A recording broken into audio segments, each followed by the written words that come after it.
잠시 기도하고 시작하겠습니다. 아버지 하나님, 감사합니다. 귀한 하나님의 말씀을 주신 것 감사합니다. 아버지, 이 말씀을 잘 증거할 수 있도록 우리 주님께서 힘과 능력을 허락하여 주시옵기를 간절히 빌고 원하옵나이다. 오늘 이 자리에 단상에 선 저는 너무나 육체적으로 연약한 가운데 있습니다. 우리 주님께서 같이 하여 주셔야만 되는 형편에 있습니다. 우리 주님께서 도와주시옵시고 하나님의 말씀을, 하나님의 뜻하신 바의 말씀을 분명하고도 정확하게 전할 수 있는 힘을 허락하여 주시옵기를 간절히 빌고 원하옵나이다. 이 모든 말씀 예수님 이름으로 기도드립니다. 아멘. 제가 2주 전에 요한복음 2장에 나오는 말씀으로 물로, 예수님께서 물로 포도주를 만드신 표적에 관해서 제가 말씀을 증거했습니다. 그 표적이 일어난 장소가 갈릴리 지방에 있는 가나라는 작은 마을이었습니다. 예수님께서 그 후에 예루살렘으로 올라가셨어요. 예루살렘으로 올라가셔서 성전에서 성전을 대청소하시고 또 밤중에 니고데모라는 유대의 지도자를 만나셨어요. 그래서 니고데모에게 영생의 도를 가르쳐 주셨습니다. 니고데모는 유대의 지도자로서 얼마나 갈급했던지 밤중에 예수님을 찾아왔어요. 그래서 저 귀하고 유명한 말씀, 하나님이 세상을 이처럼 사랑하사 독생자를 주셨으니 그를 믿는 자마다 멸망치 않고 영생을 얻게 하려 하심이라 라는 귀한 말씀을 주셨어요. 그리고 이제 예수님께서 다시 갈릴리로 내려가시는 계획을 갖고 계셨어요. 유대인들이 갈릴리 지방으로 내려갈 때는 두 가지 길이 있었습니다. 첫째, 많은 사람들이 선택하는 길은 좀 길이 멀지만은 요단강을 건너서 예루살렘에서 동편으로 가서 요단강을 건너서 요단강을 따라서 쭉 올라가서 여러분들 성지의 지도를 생각해 보시면서 이 얘기를 들으면 더 좋겠죠. 요단강을 따라서 쭉 올라가서 다시 요단강을 건너서 갈릴리 지방으로 들어가는 그 길이 있고, 그런데 이 길은 멀지만은 많은 유대인들이 좋아했어요. 왜냐하면 더 빠른 길이 있는데, 더 빠른 길은 예루살렘에서 바로 북쪽으로 올라가는 것 같으면, 사마리아를 지나서 가는 것 같으면 길이 얼마나 짧은지 몰라요. 짧고 가까운 길이지만은, 그러나 유대인들은 동편 길을 사용했어요. 왜 그렇습니까? 사마리아 사람들을 상종하는 것을 유대인들은 싫어했거든요. 유대인들은 이방인이라 하고, 그래서 유대인인 척하는 사마리아인들을 질시했습니다. 보기까지 싫어했어요. 그런데 오늘 요한복음 4장의 말씀에 보면 예수님께서 갈릴리 지방으로 가시는 길인데 사마리아를 지나가실 계획을 세웠어요. 사마리아를 지나서 가고 있었습니다. 가고 있었는데 제6시쯤에, 제6시라는 말은 그 당시의 시간인데 오늘날의 시간으로 말하자면 12시, 정오 12시가 되겠어요. 정오 12시쯤에 대해서 예수님께서 수가라는 동네에 이르렀다고 했습니다. 수가라는 동네에 이르렀는데 12시는 대낮이죠. 여러분들 성지의 기후는 우리 남가주의 기후와 비슷하다고 제가 얘기를 드렸습니다. 여러분들 요새 12시에 나가서 걸어다니기가 쉽지가 않죠. 쉽지가 않은데 걸어다니는 사람도 없고, 그런데 예수님께서 먼 길을 가시느라고 지쳤어요. 수가라는 곳에는 야곱의 우물이 있는 곳입니다. 야곱의 우물이 있는 곳에 예수님께서 오셔서 물을 마시려고 보니까 물이 없어요. 물을 뜰 수가 없어요. 깊은 우물인데 깊은 우물에 물을 뜨기 위해서는 물을 뜰 그릇이 있어야 되겠죠. 그런데 마침 한 사마리아 여인이 왔습니다. 물을 기르러 왔어요. 이 사마리아 여인은 왜 12시에 그렇게 더운 날씨에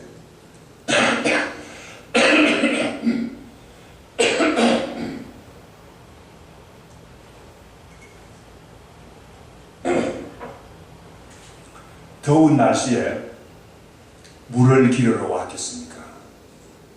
다른 사람들을 만나지 않기 위해서죠. 말할 수 없는 두려움과 외로움과 이 사회에서 제대로 대접받지 못하는 사람인 것을 알 수 있죠. 얼마나 갈급한 사람인지 알 수 있어요. 이 사마리아 여인은 얼마나 갈급한 사람인지 그 시간에 물을 기르러 온 것을 생각해 보면 우리가 알 수가 있죠. 그런데 예수님께서 친절하게 말을 걸었어요. 나에게 물 좀 달라. 사마리아 여인이 놀랐습니다. 왜 놀랐습니까? 보통 유대인들은 사마리아 사람들에게 말도 걸지 않는데, 그 물을 좀 달라 하고 이렇게 부탁하니까 사마리아 여인이 참 마음이 기뻤어요. 당신은 보아하니 유대인인데 어떻게 해서 사마리아인 나에게 물을 달라 하십니까? 당신은 괜찮은 사람 같습니다. 이렇게 말을 했어요. 그럴 때 예수님께서 뭐라고 말씀하셨습니까? 10절 말씀에 보면 우리가 읽지는 않았지만 제가 읽겠습니다. 예수께서 대답하여 이르시되 내가 만일 하나님의 선물과 또 내게 물 좀 달라 하는 네가 누구인 줄 알았더라면 내가 그에게 구하였을 것이요 그가 생수를 내게 주었으리라. 예수님께서 말씀하시기를 내가 누구인지 알았더라면, 내가 하나님의 선물을 너에게 줄 수 있는 사람이라는 것을 알았더라면, 내가 누구인 것을 알았더라면 너는 오히려 나한테 생수를 구했을 것이다. 이렇게 예수님께서는 대화를 이어가셨어요. 그 사마리아 여인이 말이죠. 보기에 그 귀한 사람 같이 보이는데, 점잖은 사람 같이 보이는데, 그 말을 하시는 걸 보니까 말도 되지 않는 말을 하거든요. 당신이 지금 나한테 물을 달라고 그랬는데 당신은 보아하니 물길을 걸어도 없고, 그런데 어떻게 나에게 생수를 줄 수 있다고 말씀하십니까? 이렇게 사마리아 여인이 대답을 했어요. 그러면서 하는 말이, 우리는 이 야곱의 우물이 얼마나 귀한지 알 수 없어요. 야곱의 우물을 자랑스럽게 생각했어요. 갈급한 여인이었지만 자기 동네의 자랑, 야곱의 우물을 자랑해서 어깨를 어쓱 하는 거예요. 그래서 말씀하시기를 13절 오늘 본문 말씀에 나왔죠. 예수께서 대답하여 이르시되 이 물을 마시는 자마다 다시 목마르리노아. 내가 주는 물을 마시는 자는 영원히 목마르지 아니하나니 내가 주는 물은 그 속에서 영생하도록 솟아나는 샘물이 되리라. 말하자면 예수님께서 내가 주는 물은 다시 목마르지 않다. 이 야곱의 우물에서 나오는 물은 마시면 다시 목마르지만 내가 주는 물은 마시는 것 같으면 다시는 목마르지 않다. 물을 마실 때 그 속에 들어가서 그 물이 샘물이 되어가지고 계속 영생하도록 솟아나는 샘물이 되니까 내가 주는 물을 마시는 자는 영원히 목마르지 아니하리라고 예수님께서 대답을 하셨어요. 여러분들 샘물이 무엇인지 아십니까? 샘물.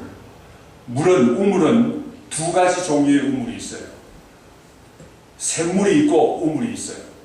샘물은 그 속에서 솟아나는 물이에요. 샘물. 우물은 대부분이 다른 곳에서 물이 흘러와서 고여서 그 물을 받았다가 그 물을 다시 마시는 거지만 샘물은 물이 어디서 오는지 보이지 않지만 땅에서 솟아나기 때문에 계속해서 퍼도 질 좋은 물이 늘 항상 나는 물이 샘물이 아닙니까? 예수님께서 주시는 물은 마시는 것 같으면 이 샘물과 같이 그 속에서 콸콸 솟아나는 거예요. 늘 시원한 물이 나오는 거예요. 샘물이라 그러면 제 고향 생각이 늘 납니다. 제 고향에는 가는 것 같으면 정말 좋은 샘물이 있어요. 어릴 때부터 그 마셨던 물인데 그 물은 말이죠. 얼마나 맑은지 몰라요. 얼마나 깨끗한지 몰라요. 여름에도 그 더운 여름에도 얼마나 시원한지 몰라요. 시원한 물이 늘 나오는데 우물에 가서 쳐다보고 있으면 그 물이 말이죠. 밑에서 솟아나는 그 물이 말이죠. 보여요. 팍팍 이렇게 계속해서 솟아나는데 1년 사시사철 겨울에도 얼지도 않고 계속해서 그 물이 솟아나는 거예요. 얼마나 귀한 물인지 알 수 없어요. 예. 샘물은 이와 같이 늘 솟아나는 영생하는 물에 비유를 할 수가 있어요. 그러나 한편 우물은 어떻습니까?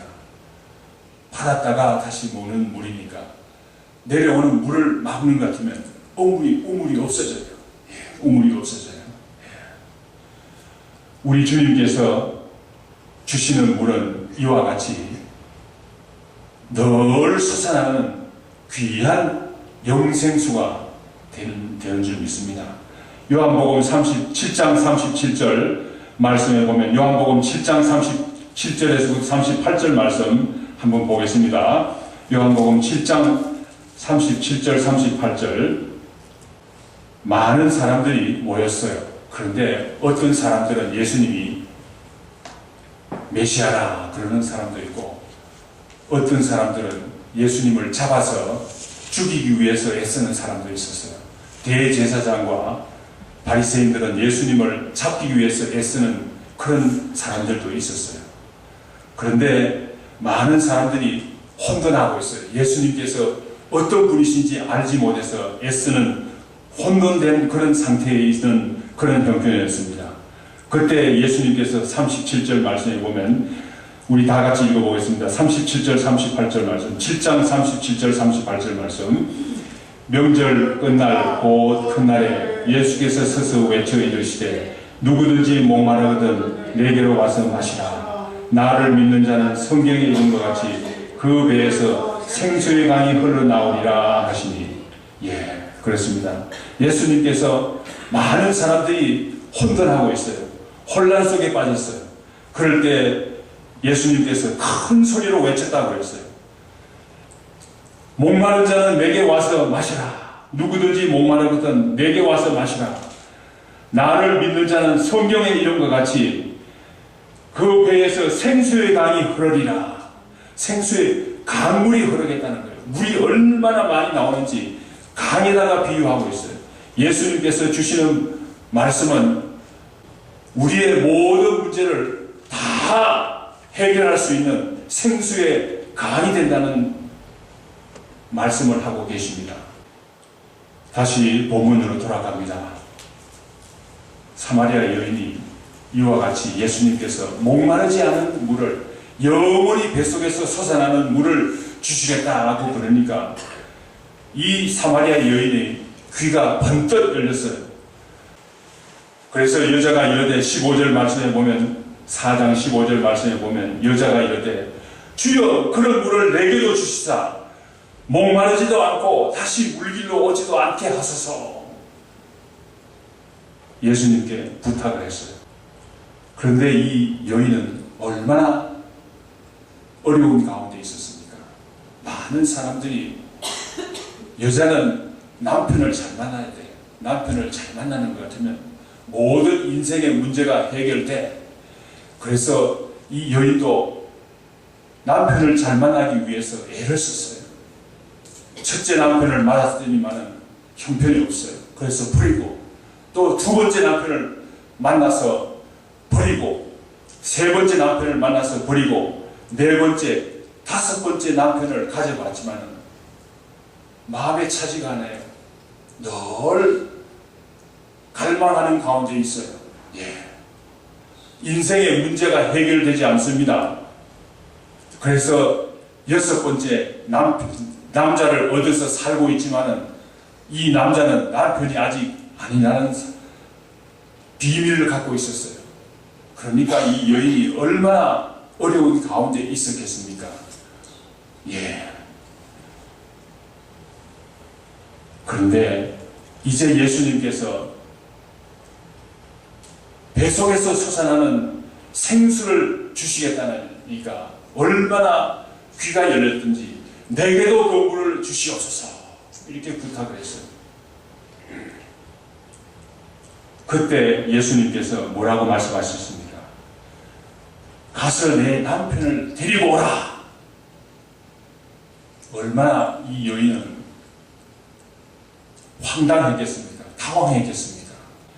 당황하는 정도가 참 얼마나 당황했든지 당황한 정도를 좀 설명하기 위해서 제가 재미있는 이야기를 만들어 봤습니다. 어느 시골 교회에 처녀가 살고 있었어요. 교회를 열심히 봉사하고, 작은 교회인데 열심히 봉사하고 그러다가 이제는 내가 서울에 가서 좋은 남편을 만나야 되겠다 생각해서 서울로 갔어요. 서울에 가서도 시골 교회와 같은 어려운 교회를 돕기 위해서 애를 썼습니다. 성실하게 봉사하고 11조 잘 내고 교회를 잘 섬겼어요. 그랬더니만 과연 하나님께서 좋은 남편을 주셨는데 아주 서울에서도 잘 나가는 남편이었어요. 검사에다가 좋은 집안의 출신에다가, 그런데 이 젊은 청년이 보니까 시골에서 올라온 여성이 마음이 그렇게 곱고 교회를 그렇게 열심히 잘 섬기니까 이 여인이 귀하다. 그래서 이 여인을 아내로 맞이하기 위해서 결혼을 지금 하려는 그런 형편이 되었어요. 그래서 이 처녀도 고향 교회에도 알리고 제가 이제 결혼하게 되었습니다. 감사하게도 좋은 남편을 주셔서 결혼을 하게 되었습니다. 아무 날짜에 결혼식입니다. 그런데 시골 교회 목사님이 말이죠, 결혼식에 참여할 수 없는 그런 형편이 되었어요. 옛날 이야기입니다. 옛날 이야기라서 시골 교회 목사님이 결혼식에 참여할 수 없어서 축전을 보내기로 했어요. 요새 사람들은 축전을 보낸다 그러면 무슨 말인가 하겠지만 옛날에는 이메일도 없고 전화도 그렇게 발달이 되지 않았어요. 전화로 이야기해도 시간 돼야만 시간이 맞아야만 되는 그런 형편이고 해서 축전을 보내기로 했어요. 축전을 축하 전보라는 그 축전입니다. 축전을 보내기로 했어요. 그래서 생각하다 못해서 요한 1서 4장 18절 말씀을 축전으로 보내기로 했어요. 요한 1서 4장 18절 말씀에 보면 사랑 안에는 두려움이 없고 온전한 사랑이 두려움을 내쫓나니 라는 말씀으로 시작을 하는데 얼마나 귀한 말씀인지 모르겠습니다. 진정한 사랑을 나타내는 귀한 말씀인데 이 말씀을 보내야 되겠다 생각해서 목사님이 그만 실수를 했어요. 요한 1서, 그러니까 요1 4장 18절, 축 결혼 요1 4장 18절 이렇게 보내야 돈이 적게 드는데 그만 실수를 해가지고 요1을 빼고 일자를 빼고 요 4장 18절 이렇게 해서 보냈어요. 그래서 처녀가 결혼을 하고는 신혼여행을 가서 그래도 시골 교회에 목사님이 보낸 축하 정보인데 우리 성경 말씀을 찾아봅시다. 요한복음 4장 18절 말씀을 찾았어요. 요한복음 4장 18절 말씀이 어떻게 되어 있습니까?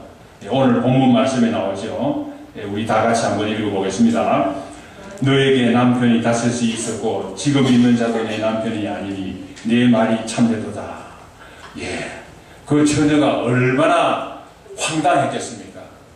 이 사마리아 여인의 황당했음도 마찬가지일 것으로 생각이 됩니다. 남편이 다섯이 있었고 지금 있는 남자도 남편이 아니다. 예수님께서 자기의 모든 문제를 그대로 잘 아셨어요. 너무나도 자세하게 아셨어요. 얼마나 황당하고 놀랐겠습니까? 그러나 오늘 사마리아 여인은 말이죠. 얼마나 또한 말에 말이죠. 재주가 있는지 알 수 없어요. 그 황당한 장면을 모면하기 위해서 애쓰는 모습을 볼 수 있어요. 제가 보아하니 당신은 선지자로서이다. 예수님을 칭찬하면서 선지자로서이다. 그러면서 다른 문제를 끄집어내는 거예요. 다른 문제를 끄집어내는데 우리 조상들은 이 산에서 예배를 드려야 된다 그러고 당신들은 예루살렘에서 예배를 드려야 된다고 하는데 어느 말이 맞습니까? 이 산이라는 것은 그리심산을 이야기하는 거예요. 그리심산. 구약 성경의 여호수아서에 보면 여호수아가 가나안 땅에 들어가서 처음 백성들을 모아놓고 일부 지파는 그리심산에 일부 지파는 에발산에 모아놓고 하나님께서 너희들이 하나님의 말씀을 순종하는 것 같으면 그리심산에서 축복을 받고 에발산에서 저주를 받을 것이라는 사실을 분명히 실물 교육으로 잘 시켰어요. 그래서 그리심산은 북쪽 이스라엘 백성들에게는 성지의 성지, 축복의 산입니다. 성지이기 때문에 거기에서 예배를 드려야 된다고 생각하고 있었어요. 그때 예수님께서 뭐라고 대답하셨습니까? 21절에 보면 예수께서 이르시되 여자여 내 말을 믿으라. 이 산에서도 말고 예루살렘에서도 말고 너희가 아버지께 예배할 때가 오리라. 예수님의 말씀을 들어보면 지금 그 여인이 혼동을 하고 있는 것을 알 수 있어요. 예배에 대해서 혼동하고 있는 것을 볼 수 있어요. 여인은 지금 남편이 여럿이라서 혼란한 가운데 있는 그런 점도 있었지만 또한 예배를 어떻게 드리는 것이 올바르게 예배를 드리는지 모르는 그런 혼돈 가운데 있는 것을 볼 수 있습니다. 그래서 예수님께서 오늘 본문 말씀 21절에서부터 24절에서는 어떻게 드리는 것이 가장 하나님께서 기쁘시게 받으시는 예배인가, 올바른 예배를 드리는 방법에 대해서 말씀을 전하고 있어요. 올바른 예배를 드리는 방법과 대상에 대해서 전하고 있어요. 예배가 무엇입니까? 먼저 예배가 무엇입니까? 예배는 영어로 말하면 worship. 헬라 말로 말하면 프로스크네오라는 동사에서 나온 말인데, 프로스크네오라는 말은 절하다, 엎드려 허리를 굽히다, 또는 손에 키스를 하다, 이런 뜻이 있어요. 아이고 목사님 갑자기 월십 경배가 나오다가 왜 손에 키스는 나옵니까? 여러분들 영화를 본 사람이, 여러분들 엘리자베스 여왕이 될 때 아주 젊었을 때 여왕이 되었어요. 그렇지만은 여왕이 왕인 거예요. 왕. 윈스턴 처칠 경우는 그 당시에 나이가 많은 수상이었어요. 그런데 윈스턴 처칠이 말이죠. 그 젊은 여성 앞에 가서 어떻게 합니까? 허리를 굽히는 거예요. 허리를 굽히면서 손에다가 엘리자베스 여왕이 손을 촥 내미니까 손에다가 키스를 하는 거예요. 손에 키스를 한다는 말은 경배하다, 허리를 굽혀서 절하다, 존경하다라는 그런 의미가 있는 거예요.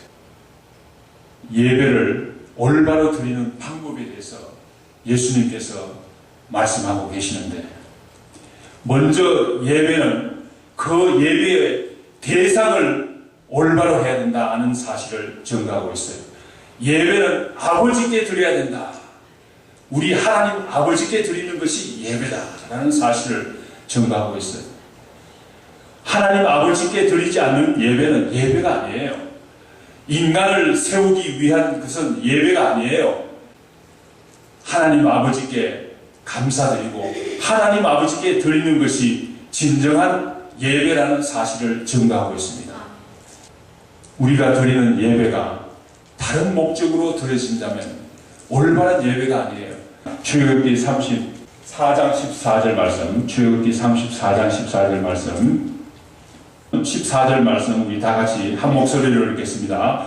너는 다른 신에게 절하지 말라. 여호와는 일어나는 질투의 하나님이니라. 너는 다른 신에게 절하지 말라. 예배하지 말라는 거예요.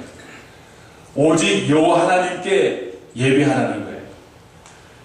여호와는 질투하는 하나님이라고 성경 말씀은 증거하고 있어요.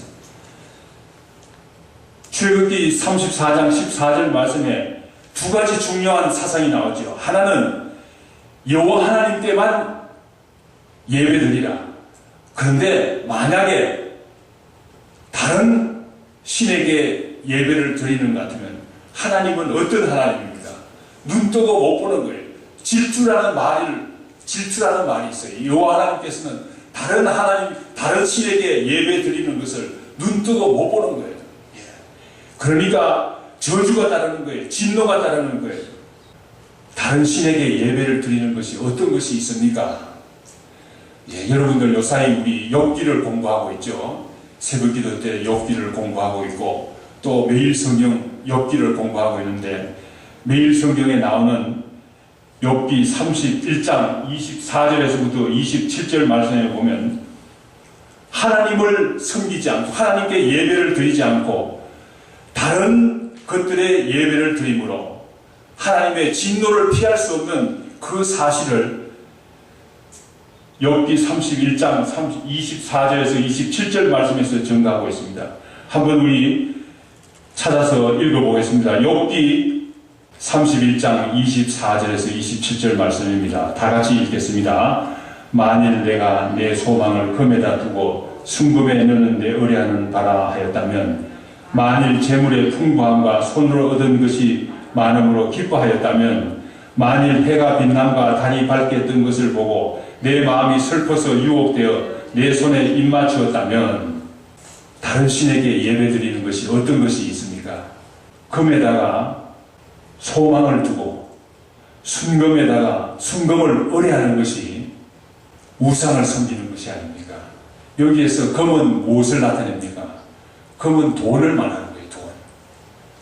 여러분들 요사이는 그렇지 않지만 얼마 전까지만 해도 여러분들 달러가 있는 것 같으면 여러분들 그 달러를 가지고 미국 중앙은행에 가서 이거 금하고 바꿔주시오. 이 내 돈 이거 금하고 나는 바꾸겠습니다. 그러면 법적으로 바꾸게 주게 돼가 있어요. 1,000불을 가져가는 것 같으면 1,000불어치 금을 주게 돼가 있어요.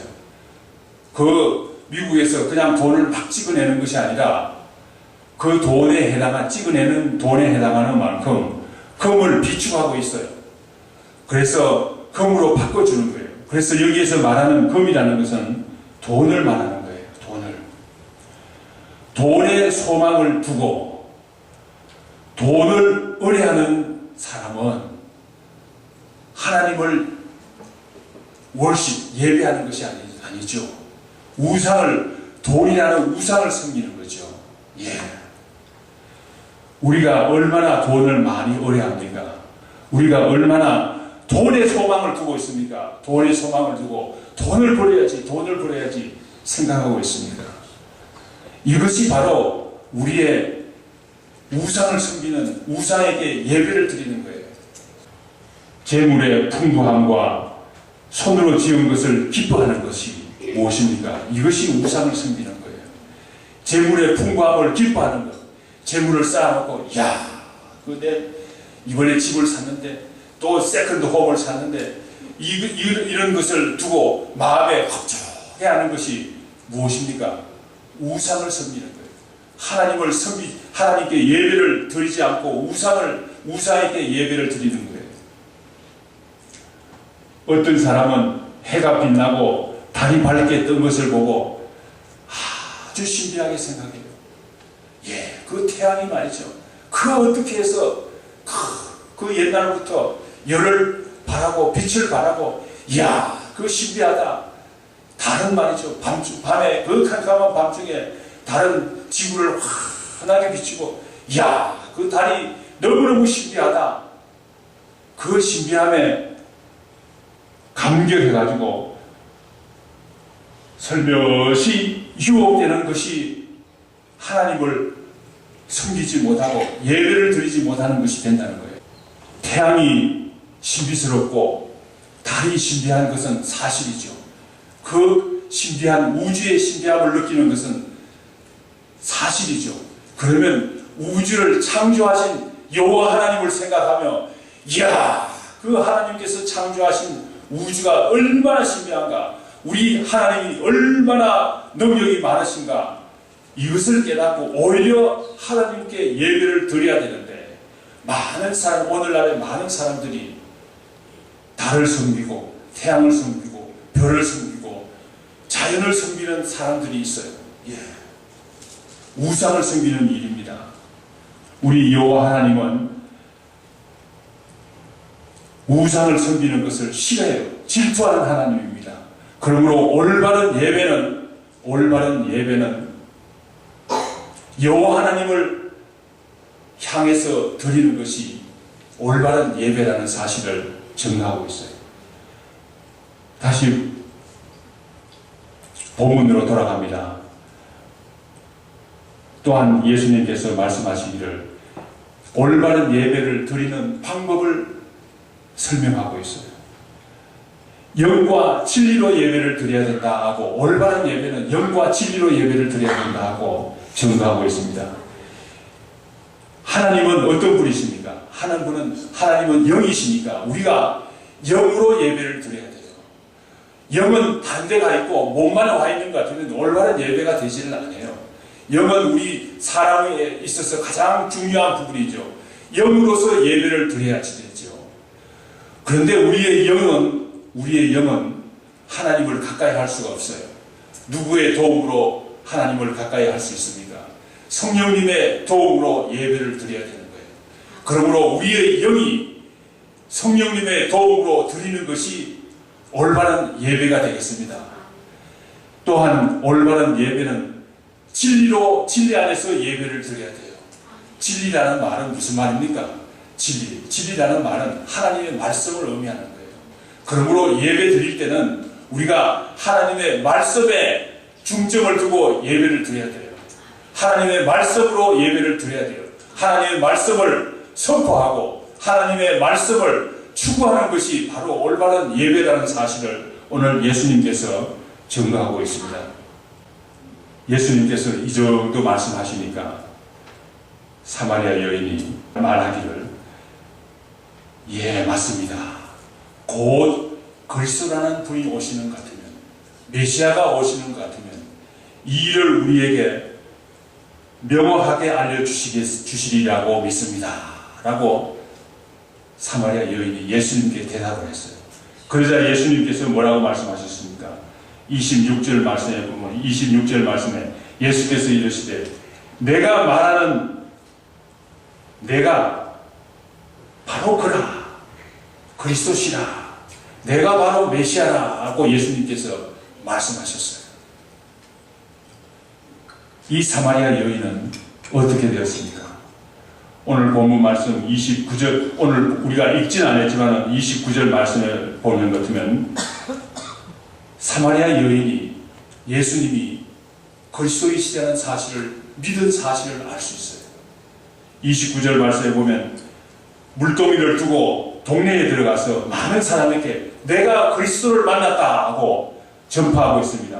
내가 행한 모든 일을 내게 말한 사람을 와서 보라. 이는 그리스도가 아니냐. 내가 그리스도를 만났다. 내가 메시아를 만났다 하고 동네 사람들에게 전파하는 것을 볼 수 있어요. 그러자 많은 동네 사람들이 나왔어요. 39절에서 42절 말씀에 보면 사마리아 그 동네에 있던 수가라는 동네에 있던 사마리아인들이 모두 다들 나와서 예수님께서 그리스도라는 사실을 믿게 되었다 하고 오늘 요한복음 4장은 증거하고 있습니다. 갈급한 여인이었지만, 세상에서 불쌍한 여인이었지만, 그러나 예수님을 만나고 갈급한 여인이 복음을 전파하는, 메시아를 전파하는 귀한 사람들이 되었어요. 우리 교회가 비록 작은 교회지만 우리 교회는 올바른 예배를 드릴 뿐만 아니라 우리 예수 그리스도가 바로 우리를 구원하실 메시아라는 사실을 전파하는 교회가 되기를 원합니다. 우리가 비록 갈급한 영혼이지만 우리는 예수 그리스도를, 사마리아 여인이, 갈급한 여인이 예수님을 만나고 그리스도를 만나고 그리스도를 전파하는 사람이 된 것 같처럼 우리도 그리스도를 전파하는 귀한 하나님의 백성들이 되기를 예수님 이름으로 축원합니다.